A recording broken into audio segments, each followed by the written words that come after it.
It's lunchtime on the shingle at Dungeness in Kent, and the fourth and fifth boats are now being escorted in by the RNLI. Back on the 24th of November 2021, I was down on the coast of Kent on Dungeness. I was there to report on small boats arriving, and it was an extremely cold day. The waves were pretty noisy, and the weather was never, I don't think it ever got above 3, 4, 5 degrees. And on that day, we saw about 600 people arrive in small boats onto Dungeness Peninsula alone. Yeah. It's a very flat, bleak stretch of coastline, and the people who've arrived stand wrapped in blankets or shawls while their possessions are taken from them and processed in plastic bags.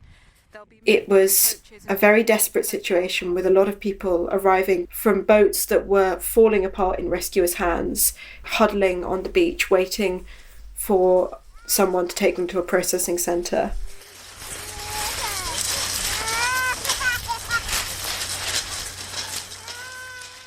And what we didn't really know at that point was that out at sea, one of those boats was in trouble. At about halfway through the afternoon, we found out that a boat had sunk. We thought maybe there'd been 2 or 3 people dead, was the initial belief. But then that evening we found out that it was the worst disaster so far to strike the small boats crossings. The final toll would be 27 people. One of those people was a young man called Zanya Mustafa Mina Nebi. And he was coming here with his brother to try and find a better life, but ultimately he never got the life he wanted in the UK.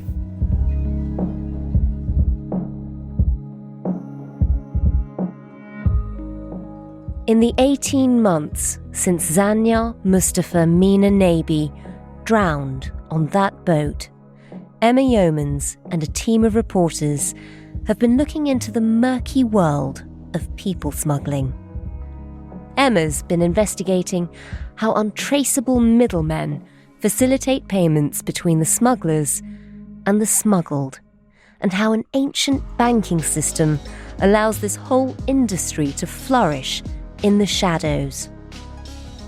All while here in Britain, the question of how to stop small boats and channel crossings continues to dominate politics.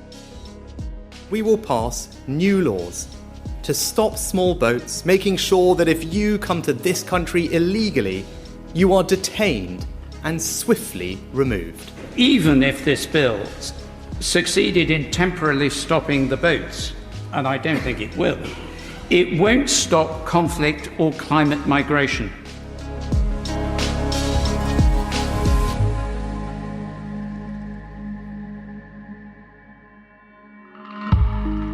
While the debate in Parliament continues, the boat crossings do too. But how are the smugglers able to move people across the Channel? How is it all funded? You're listening to Stories of Our Times from The Times and The Sunday Times. I'm Manveen Rana. Today, the underground bankers funding people smugglers.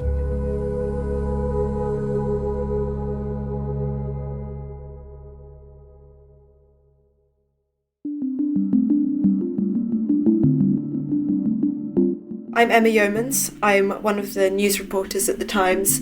I cover a really wide range of topics, but I take a particular interest in migration issues.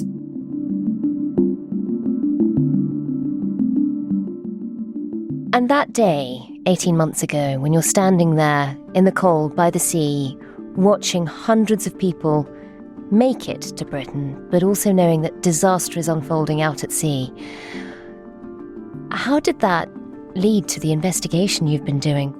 So after that day, I really wanted to find out more about the smugglers and who's putting people in these rickety boats.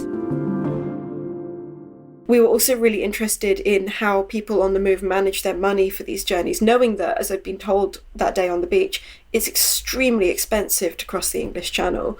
We wanted to find out, how do people avoid being scammed and robbed? How do they fund their journeys? How do they arrange payment to these smugglers? And that's how we came to the hawala system. Emma, You find out that the smuggling is being enabled by this hawala system. Just tell us, what exactly is it and how does it work? It's very, very ancient. You can date it all the way back to the Silk Road, and it's most popular in the Middle East and in diaspora communities. It basically works through balanced debt. So you'll have a broker, a hawala in one country who'll have a counterpart in another country. They'll know one another. And if I deposit maybe £50 at a hawala broker in Britain with the aim of sending it to my friend in France, I then ring up my friend, we agree on a little password, I tell my friend where to collect the money. Separately, the broker in England rings up his friend in France, tells them the password, says Emma's friend is going to come and collect £50, and they go ahead and collect the money. And what's striking there is that nothing has actually been transferred. The £50 in cash is still in Britain with my broker. So if the money hasn't left, how does your friend in France get £50? It's really simple. The hawala broker in France and England, they just owe each other money. So in this case, the broker in France will take some of their store of money and give it out to my friend, and the British broker will now owe £50 to the French guy. They'll just keep a note of who owes what to whom. And then later on, if someone in France wants to send money in the opposite direction, the two debts balance each other out. I see. So the money never really leaves. Who uses this system? Why is it so popular? It's really useful for communities where access to banking is patchy. In some parts of the world, for example, where a lot of people do live without any access to formal banking, hawala still works because there's no need to have a bank account. It's also useful for sending money internationally with different exchange fees. Hawaladas will often take a small proportion as a fee, but it's very variable and often more affordable. So it's a very clever way of moving money around without really leaving any trace, because there's no electronic record of a transfer. It can be as simple as a little token, a receipt, or even just a spoken password. By virtue of being untraceable, it does have a degree of popularity with criminals. In the past, it's been known to be used by terrorist financing. And when you talk to law enforcement about it, they are aware, and they will bring up that it's used for money laundering, for paying for smuggling journeys, so many applications. But they were also very keen to stress to us that the vast majority is very legitimate, normally people sending money to their families. I mean, given that, I take it is legal, even though it's used by terrorists and criminals. That is a very good question, and the answer depends where you are in the world. In Britain, it is legal if you register as an authorised money transfer provider. And that means you have to keep a register of who your customers are, you have to do your due diligence, you have to do some anti-money laundering work. Not all hawaladas will bother registering, and those who don't are acting illegally. They could be charged under money laundering laws. Right. In other countries, for example in Turkey, it's entirely illegal. So it really varies hugely around the world. And Emma, earlier you were telling us about the story of Zanya, who was trying to come to Britain when he drowned along the way. Tell us a little bit more about him. Tell us a bit about his background and his story. Mustafa. Mina. Nebi. We spoke with Zanya's father, Mustafa. This was one of my colleagues on the investigation, a reporter called Andres from Turkey. So he was born on January 12th, 2001. So Zanya comes from a small village in Iraq, a village where migration to Europe and particularly to the UK is quite common. His older brother Halbir went with him to Turkey when he left and on to the UK, but they went through different routes and at slightly different times. He never graduated high school because he just felt very despondent about his life in Iraq. That was what motivated him in the end to leave. Decided, studying is useless because he, as we know in our country, there are so many who graduates and can't find jobs. His father told us a lot about why so many people in their area leave. Before ISIS, it was very good. He liked it there. They were very happy. They were quite wealthy. He had lands, he had a car, he had a house, all of which was sold in the end, both to fund the family and also to fund his 2 children leaving. They describe a pretty dire economic situation after the conflict with ISIS. So it affected everything, like the pricing of houses, the pricing of land, and the salaries of people. We used to get salaries like once every 3 months. So the family were really struggling financially. They were very frightened of future conflict. They were very frightened of the political situation in the Kurdistan region. And for his sons, it felt like there was very little hope for their home. Given the state of Iraq at the time, Zanya was desperate to leave and was desperate to come to the UK. He was going to have to do that via people smugglers. How did he go about doing that? So the family started by sending both their sons to Turkey. Mustafa says, I told my son to go to Turkey and find a good smuggler who will guarantee your life. This is quite a common sentiment. It's so important to find someone you can trust, and that's really where the hawala brokers come in. In a lot of cases, it's actually quite a sophisticated system where these brokers will act almost like a travel agency. Some of them even call themselves travel agencies, actually, where they will have built up relationships with smugglers who they think they can trust, and they will almost act as middlemen, putting would-be clients for the smugglers in touch with the smugglers themselves. That's how Mustafa and his sons did it in the end. In their town, Sangasar, they found someone there who would support the financial side, who would handle all of the payments to the smugglers. And this acted as an insurance for them as a family, because they may not like or trust the smuggler that much, but they know that the smuggler will not get his money. The broker will not pass that cash on or make that transfer until Zanya had reached his destinations. That's so interesting. And how does that work out? So this insurance policy, this sense that the smuggler doesn't get paid until Zanya gets to each place, does he get paid per stage, or does it all happen at the end? In Zanya's case, it was stage by stage. That's because he worked with a number of different smugglers for different points on his journey. That's quite common, actually. All Zanya would have to do was text his father, normally with a little WhatsApp location pin, which again we found was quite common, and say, I made it, I'm safely here. So this is the father going and making these payments to the hawala brokers in the middle, and then they only get passed on when his son texts him to say, I'm here. Exactly. And presumably the hawalader, the broker, gets a cut. Yes. We don't know exactly how much that is. We encountered it was anything between 4 and 15%. So if I'm a smuggler in France and I've managed to get Zanya to France safely, at that point, Mustafa and Zanya's hawalader would pay me the cash for that leg of the journey. This whole system basically ensures that the smugglers do get paid when they've done their job. I mean, looking at that from afar, it does look like this entire system is entirely based on trust. I mean, how do they make sure that that trust is protected? It was one of the first things that struck us as a group of reporters working on this, was how does that get maintained? How does a hawalader build that trust in the first place?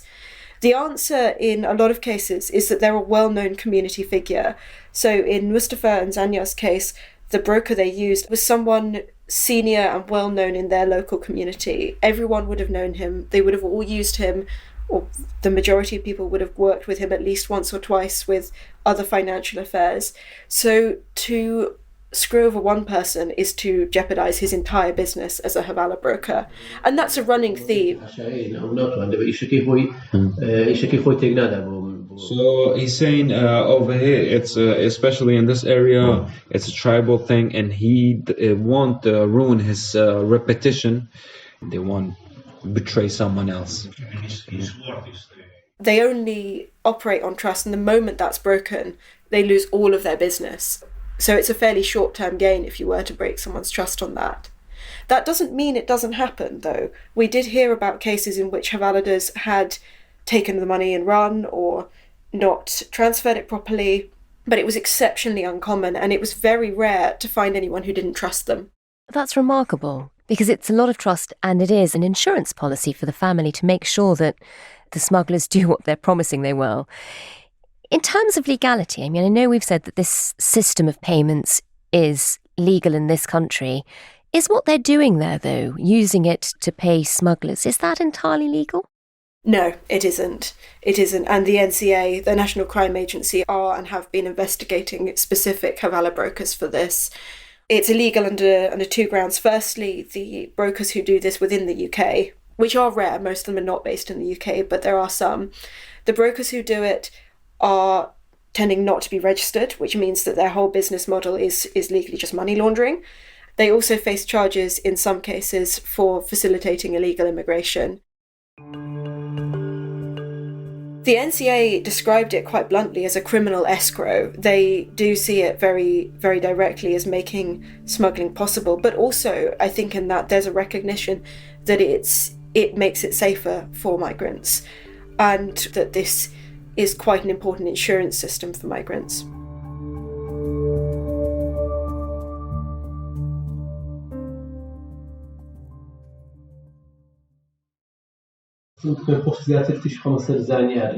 Using hawala to pay for his journey, Zanya made his way across Europe from Kurdistan in northern Iraq. 23rd, 9th, he was in Turkey. So he left his home in September 2021, flew to Turkey. They went to Turkey with a visa. From there, he went on to Bulgaria, but was caught and sent back. It's quite common along that border. And at that point, a smuggler took him to Italy. This was arranged through his father. They took him to Italy by boat. He then made his way up, again with the help of smugglers, to Calais by plane and train. And that's when he settled with some friends into the camp. What happens when he gets to France? In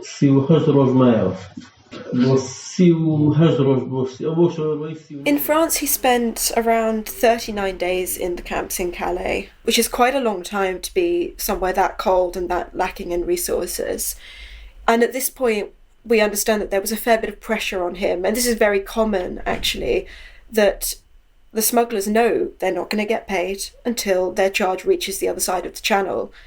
So they do put more pressure on people to get into the boats, even if the sea looks bad or the boat looks really, really rickety that day. He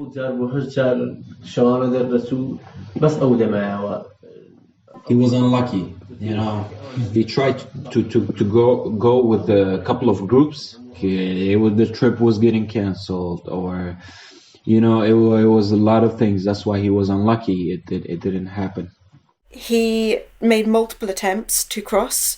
We don't know exactly why they failed, but we do know that they were made. His father said, I put 2,500 in exchange office so he can cross, but it didn't happen. So obviously he got the money back. He got the money back because they didn't make the crossing. Then, on the 24th of November 2021, Zanya, along with 29 others, boarded an inflatable dinghy and set off across the channel. It's 5 o'clock. I'm John Pienaar. This is Times Radio Drive. The headlines: several migrants have drowned while trying to cross the channel in an inflatable dinghy. Emma Yeomans is covering the story for The Times. Having seen some of these boats come ashore today... And for Mustafa, like every other attempt, he would have been waiting for the text from his son to say, "I've made it," or "It got cancelled today." At what point did he realise that something had gone horribly wrong? He was quite open with us about this part of his story. He was furious, Mustafa was, with the smuggler who was also a friend of his, or a friend of his cousin, so they had that relationship, and he was very upset that it took so long for the smuggler to admit that anything went wrong. He was in contact and he was asking, "There's an incident happened. Is it the one that my son is on?" And he was saying, "No, it's not. It's a different one. I have no information." So he was really careless about doing his job. Zanya didn't have a phone with him at this point. He was relying on his friends' phones. So Mustafa had no way of contacting him to check that all was okay. But it was, I think, 10 to 12 hours after the boat went down that the smuggler finally got in touch with Mustafa and said, something's gone wrong. We really kept it quiet, and they were not dead until maybe after 10 to 12 hours they were in the water till they freeze to death.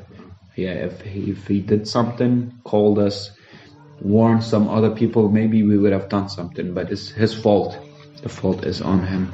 On the smuggler. Oh, the smuggler, yeah, the Bashdar guy.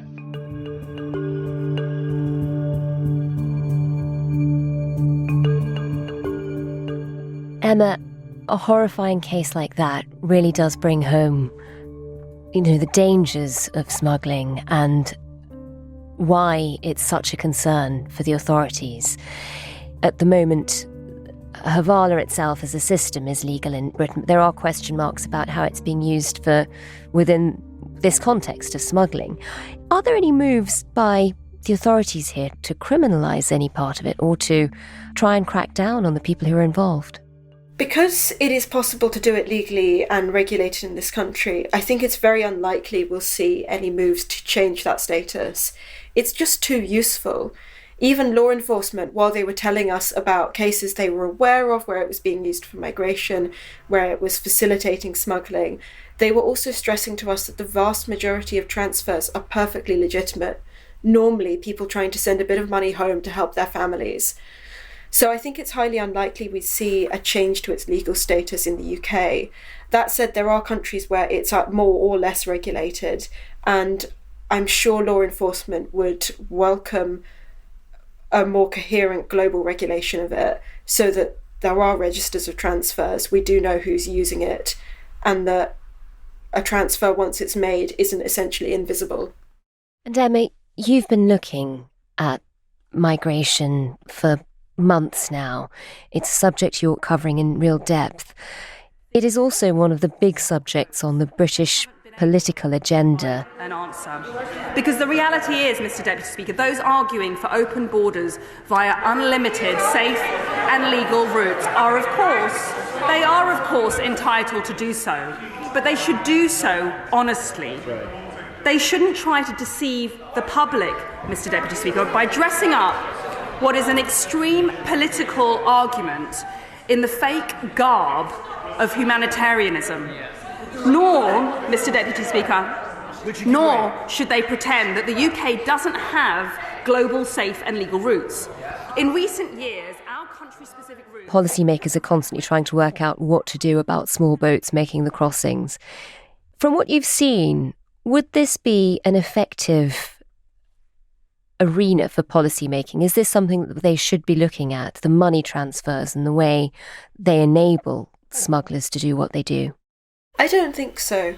Transfers like this are not a cause of migration to the UK. They're an effect. They have grown out of, as a system, it has grown out of the lack of safe routes, the extreme risks that migrants face on their journey from violence, from being swindled. All of that comes really down to the fact that people want to come here and they don't know how. And then a sort of ecosystem builds up to try and make that a bit safer. I think legislating against hawala and legislating against its use here would not change a single journey other than making those journeys unsafe. People would just come and they would have no way to know whether they're throwing all their money away or whether they're going to make it across the channel. And does this very discrete system of payments, the way you can't really trace it, does it explain just the complexity of the issue? When we talk about trying to stop the boats, there is this entire network behind it, which makes it very hard to do. It really does. And the sheer variety, even within this specific part of the system. Zanya and a lot of young men like him work closely with one broker back in their hometown who works with the smugglers. But that's not the case for everyone. We even spoke to one guy who deposited the money for his crossing simply at a corner shop in Paris. How do you crack down on a system that large and that informal? It's a big grey area of financing, and I don't know how without accurate records of transactions, I don't know how it can really be policed more than it is. And going back to the case of Zanya, does Mustafa now blame the man they trusted with their money, the broker, the hawala? Does he blame him for what happened to his son? No, he doesn't. He still trusts and likes and knows in person the broker. He blames the smuggler. He was furious with the smuggler, still is, and took the smuggler's details to the police, handed him in, has done everything he can to get justice for his son from the smugglers, but he will not ever, as far as we know, betray the broker. There's that much respect for the broker and for the system. He believes firmly that the broker would not ruin his reputation by doing anything to hurt a migrant. That's one of the reasons why ultimately the broker refunded the family for Zanya's journey. He told us quite firmly, the smugglers trust the money exchange, but we trust it too.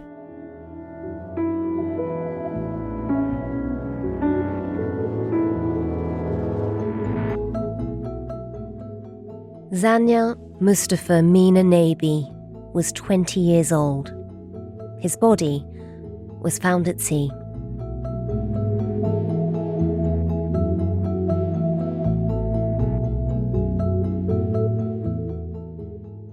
You've been listening to Stories of Our Times, a podcast brought to you thanks to the subscribers of The Times and The Sunday Times, with me, Manveen Rana, and my guest, news reporter at The Times, Emma Yeomans. You can find all of Emma's work, including the full piece about this investigation, online at thetimes.co.uk with a subscription. The producer today was Sam Chantarasak, with production assistance from Max Kendicks. The executive producer is Kate Ford, and sound design was by David Crackles. Thanks for listening. See you tomorrow.